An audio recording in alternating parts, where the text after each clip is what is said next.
حکیم صاحب کے پاس ایک آدمی ہے, میری بھینس کا پیٹ خراب ہے. حکیم صاحب نے کہا جلاب آور دوا دو, ایک دفعہ پیٹ بھینس کا صاف ہونا بہت ضروری ہے, جمال گوٹا کھلاؤ اس کو, پاؤڈر بنا کے نا جمال گوٹا, کیونکہ گولیاں تو کھائے گی نہیں, پاؤڈر بناؤ.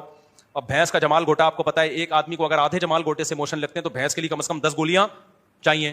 تو اس دیہاتی نے کہا کہ بھینس کو یہ پاؤڈر کھلاؤں گا کیسے, وہ تو منہ سے نکال دے گی. حکیم صاحب نے کہا پائپ بھینس کے منہ میں ڈالو اور اس پائپ میں 10 گولیوں کا پاؤڈر بنا کے ڈالو, ادھر سے زور سے پھونک مارو تو وہ سارا جمال گوٹا کہاں چلا جائے گا. قربانی دے رہے ہیں نا, پھونک مارنے کی قربانی.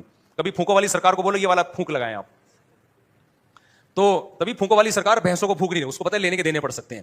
اب کیا ہوتا ہے میرے بھائی, تو کیا ہوا, وہ بندہ گیا نسخہ لے کے, اس کے بعد آیا ہی نہیں.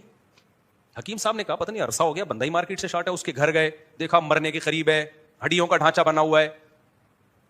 تو حکیم صاحب نے پوچھا کہ تم نے جمال گوٹے کی 10 گولیاں لی تھیں؟ اس نے کہا لی تھی. حکیم نے کہا تم نے اس کا پاؤڈر بنایا تھا؟ اس نے کہا ہاں بنایا تھا. حکیم نے کہا بھینس کے منہ میں پائپ رکھا تھا؟ اس نے کہا ہاں رکھا تھا.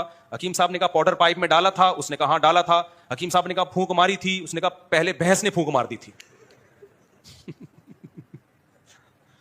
پائپ پہ منہ لگایا جیسے ہی میں نے, تو پھونک پہلے کس نے مار دی؟ بھینس نے. تو موشن لگے ہوئے اور انا للہ ہونے کا ٹائم آ چکا ہے.